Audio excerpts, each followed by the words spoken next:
Sup, y'all? I was just doing a little oracle reading this morning, and I feel like it is now time for me to go ahead and do The Artist's Way. I bought this book a long time ago and have been intending to kind of embark on this journey for a while. Ever since I found out Dochi did The Artist's Way, I was like, if it worked for Dochi, then like it could work for me. And like I've just heard so many people talk about The Artist's Way, and I've been wanting to delve more into my own like creativity and artistic pursuits. But so I bought it, and it's been sitting on my bookshelf as I've kind of been like waiting for the right time to begin. I don't know, I think I was feeling like too busy, or like it just wasn't the right time or something. And after putting out my like recent Sacred Flow video that I felt like super inspired about, I've actually kind of like dipped into a little bit of like just like existential dread, or just like existentialism about my life, which has been like the theme of my life for like the last like 2 years. It's just like knowing and feeling in my bones that like there's something more for me, that like I know I'm so creative and talented, and like I want to be able to pursue something with that, but I just feel so stuck like in my current trajectory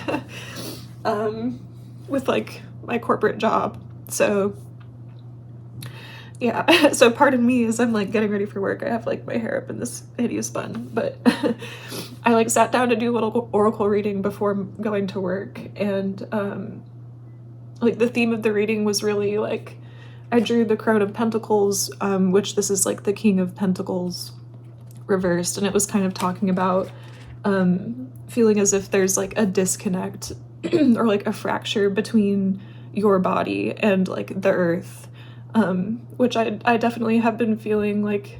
And then I also drew the Kama of Kali, which is really talking about presence in your daily life and devotion, and like pleasure as like an act of devotion in like worship of the goddess, and talking about how important pleasure is in our daily life. And if we get sometimes stuck or caught up in the busyness of life, we'll forget to like slow down and like smell the flower or the roses, essentially. So it was really about like slowing down. And then I also drew the balance card, which is like pretty obvious. Like it's when you've got so many balls up in the air you're juggling, you sometimes like just get so caught up in it that you're like forgetting to actually take account of which balls you're juggling. Do you need to be juggling all these balls, and like where is your attention going? So I drew that card, and then I also drew the inner temple here, which says devotion, tune into the portal of your heart. And as I was reading like the meaning of that card, it says at the end, if you are questioning your career or life path, your guides want you to turn your focus toward devotion and this prayer. Please use me in a way that delights my mind, body, and soul. May my life be one big moving prayer. And then the Work Your Way action plan is commit to a daily devotional practice. And to be honest, like I just struggle with like knowing my path forward. And I know I don't know my path forward, and I feel like no matter what I do, sometimes I'm forcing things that I think I should be doing rather than actually like tuning into my heart and like doing the things that feel good. So I don't know, I did that oracle card reading, and then I like read the devotion thing, and then I looked to my bookshelf and I saw this book that has been sitting there for a while, and I was like, you know what, maybe it's time. Maybe it's time to actually do The Artist's Way, because I've really been wanting to like rekindle my creative fire and like actually paint. Like I used to like love painting in high school, or I don't know, I don't want to like force painting either, but like I want to be able to explore my creativity again and just like work through some of the blocks I've been feeling. So yeah, so I think maybe it's time to start this. So I'm gonna read whatever the preface is today, and then see if I can get started on this. And my plan with this is to just keep it very low effort, because I want to document my journey, but I also don't want it to be so much work where I'm like, I don't want to do this, because that's not the point. Like, the point is just for me to do it, for me to explore it, and then to share whatever I'm feeling, whatever I'm thinking, whatever I'm experiencing with you guys. So yeah, so I hope you will join me on this little journey if you like. And yeah, I'll see you on the next update. Hello, I'm back again. Also getting ready to go for work. Also, I'm gonna try, like, I just got done rewatching Dochi's week 1 and 2 of her creative journey, and I really loved how she like was speaking to herself. And I feel like sometimes when I try to speak as if like I'm talking to the audience, it's like I'm like subconsciously filtering what I'm trying to say and like cutting myself off and like dimming down what I'm trying to say because I don't want to sound crazy or stupid. So I'm just gonna try to like shift my perspective for the rest of these videos and talk as if I'm just talking to myself, because I feel like when I do that, I'm better able to like articulate whatever the fuck it is I'm trying to say. So anyways, I was just getting ready for work, doing my oracle card reading for the morning, and I don't know, I just started getting like kind of angry because like I just want to know where I'm going. And I think in my head, like this last video I created was like, I was like, this is it. This is my big breakthrough moment where I'm going to become like, and the word that came to my head was millionaire. Like, I'm going to become a millionaire off this, not like off this video, or like get 1 million views or whatever. And then that's going to be my breakthrough, and I'll be able to quit my job and like, you know, not have to worry about anything. But like, I don't know, in my head I'm just like, but what if that doesn't happen? And how can I like just detach myself from the outcome? Because I feel like I'm just pissed off the cards constantly saying like, just let go, let go. But I know that like I just have to continue like like this is a beautiful representation, but like creating from my heart and just letting it go out into the world, and then just staying grounded in myself, in my body, connected to like it only has to make sense to me. It doesn't have to make sense to anybody else. Like I just have to hold true to like my vision and stay open to, in my trust with like God or whatever direction in life. I don't really like saying God, but and then just like understanding that like Bhadrakali also came up, which is like gentleness with myself. But anyways, okay, I was just gonna maybe talk a little bit today about more about the Artist's Way, because yesterday I did my first morning pages, which if you don't know, this book, it's like a 12-week workshop kind of thing, and every morning you're supposed to do morning pages, which is just like 3 pages of stream of consciousness writing to get out essentially all the shit that's in your brain, like in your like left logical brain, onto the page, so that then throughout the rest of the day, like those like little inner critic thoughts that might be like plaguing you are at least a little quieter, or you know, they've been put to rest a little bit, so that your more right brain creative way of thinking can kind of come out. And so yesterday I wrote my morning pages, and I also like went through the whole introduction and like wrote like notes and everything. And I found this spot like interesting. So it says the morning pages are the primary tool of creative recovery. As blocked artists, we tend to criticize ourselves mercilessly. Even if we look like functioning artists to the world, we feel we never do enough and what we do isn't right. We are victims of our own internalized perfectionist, a nasty internal and eternal critic, the censor, who resides in our left brain and keeps up a constant stream of subversive remarks that are often disguised as the truth. The censor says wonderful things like, "You call that writing? What a joke. You can't even punctuate. If you haven't done it by now, you never will. You can't even spell. What makes you think you can be creative?" And so on. Make this a rule. Always remember that your censor's negative opinions are not the truth. This takes practice. By spilling out of bed and straight onto the page every morning, you learn to evade the censor, because there is no wrong way to write the morning pages. The censor's opinion doesn't count. Let your censor rattle on, and it will. Just keep your hand moving across the page. You can write down the censor's thoughts if you want to. Note how it loves to aim for your creative jugular.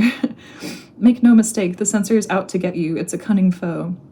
Every time you get smarter, so does it. So you wrote one good play, the censor tells you that's all there is. So you drew your first sketch, the censor says it's not Picasso. And as soon as I read that, I it's kind of funny, I immediately thought of all the mentorship I've been doing with Reagan, who Reagan Powers is she's a ritual embodiment coach who she was a go-go dancer for many years, and now she does ritual performance art and is a performance artist and dancer and kind of coaches people through their own somatic embodiment into whatever it is they're hoping to do. And I've started a mentorship with her, and we've been working a lot on my fear of being seen, and she's been helping me get comfortable doing things, even if it's not necessarily dancing on a camera in front of her watching me, because that has been my number one fear for so long. And I was talking to her about, I feel when I do an exercise with her and I do it successfully, so she'll have a movement exercise and it's something really simple, and I'll do it on front of the camera, but then she'll celebrate me and say afterwards, be oh my gosh, so great job, just encouraging me. But still somehow in the back of my head, I feel I have this literal inner critic who it's just funny that they use the word the critic or the censor, because I literally feel I see this little old man inside my head who's this I drew a picture of him. He's this angry little old man that he's wearing a watch and it's constantly ticking, and he's just crotchety old white guy who tells me who do you think you are, you think you can do something, what you just did wasn't even that good, and that was nothing, you have no reason to be celebrating, that's such a small step, that's not a step, you're being a pussy, stop being such a wuss, and you're just a silly little child celebrating such a tiny little win, sit up, stand up straight, pull on your britches or whatever, the world is out to get you, and this shit that you're thinking about, your dreams don't fucking exist. So anyways, I just feel I have this old man in my head who's hovering over everything that I do, and just beating me up and telling me why are you even trying, why can't you just be realistic and work a normal job and stop being a child is what it feels too. So I know I can cry. I just I'm trying not to cry because or cry too much, because when I actually start crying I cannot fucking talk. So I'm trying to talk. So yeah. So I drew out my critic because it said that was something that you should do, and I just found it it's just funny that they're calling it the critic, and that's literally what I see in my brain.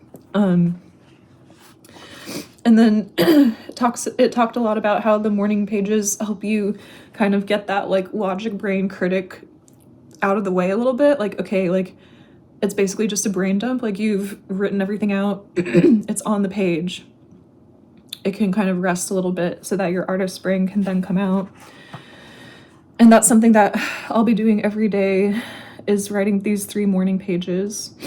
And then it also talks about, I highlighted this one particular quote here because I liked it, but it says, inspiration may be a form of superconsciousness or perhaps of subconsciousness. I wouldn't know, but I am sure it is the antithesis of self-consciousness. And that's by Aaron Copland. And the whole kind of like purpose and point of the Artist's Way is that this is a spiritual path to higher creativity. And it's about learning that, like, you know, it doesn't have to, it's not specific to any religion, but it's just this idea or concept that like God is the original creator, and creator in the literal sense is like an artist. Like God is the original artist. And if we can learn that like inspiration doesn't actually, like art, whatever we're creating doesn't, if it's, you know, the idea that it's not actually coming from us, like it's almost as if art and the act of creating art is like a relationship with God. And so like whatever you're creating, you know, you're kind of like fulfilling your purpose in the act of creating.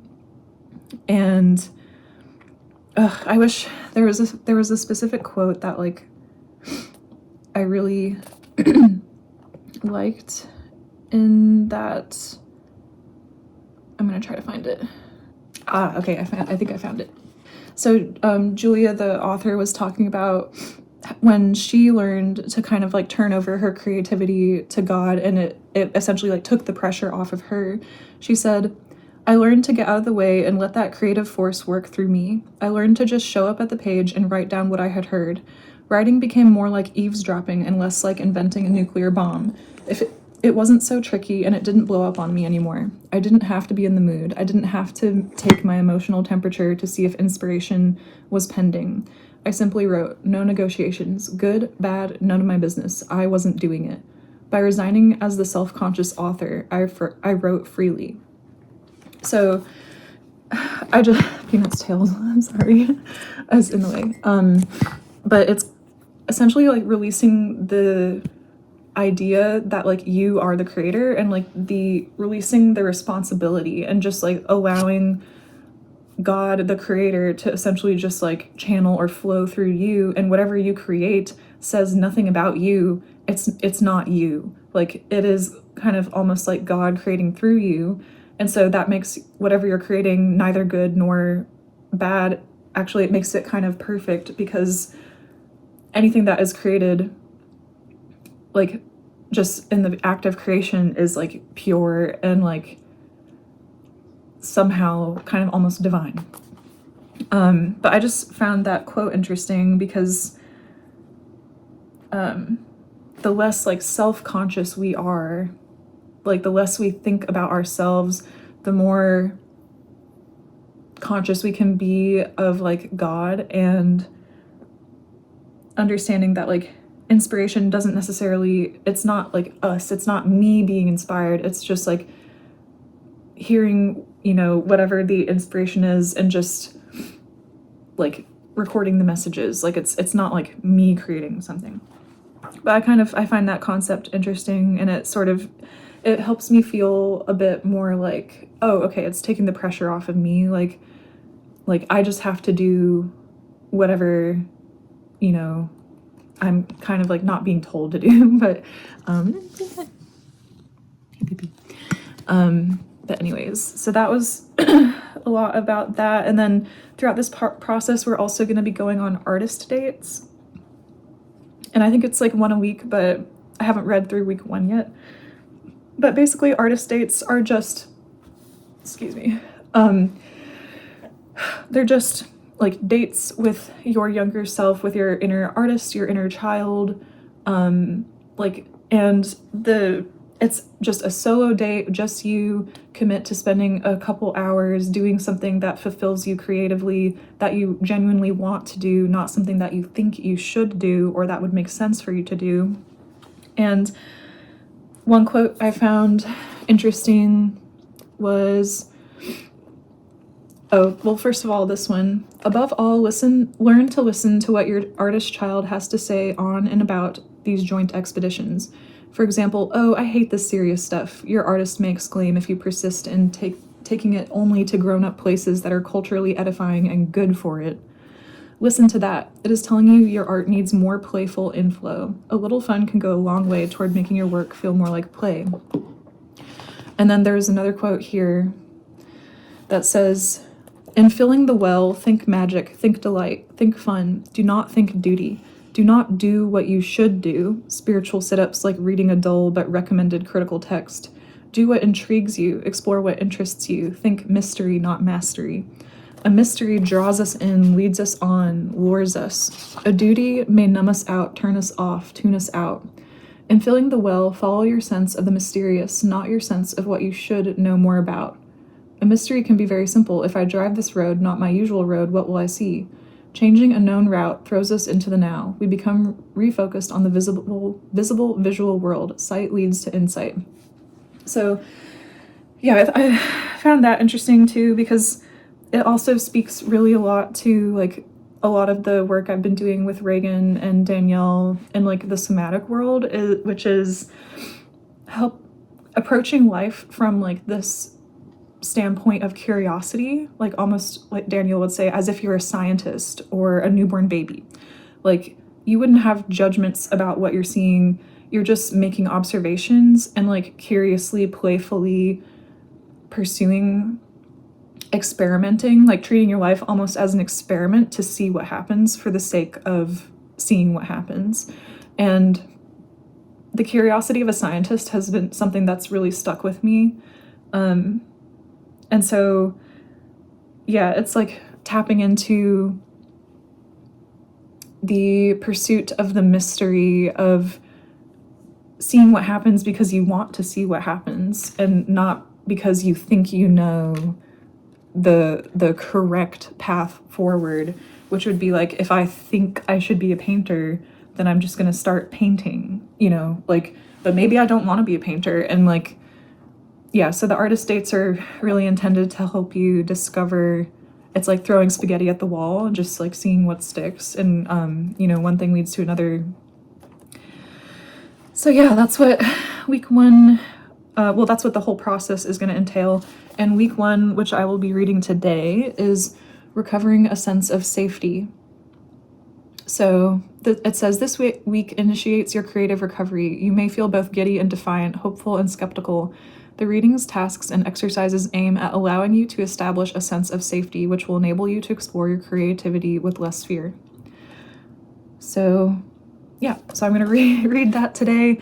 And from my understanding, like each week has additional exercises in addition to the artist date and the morning pages.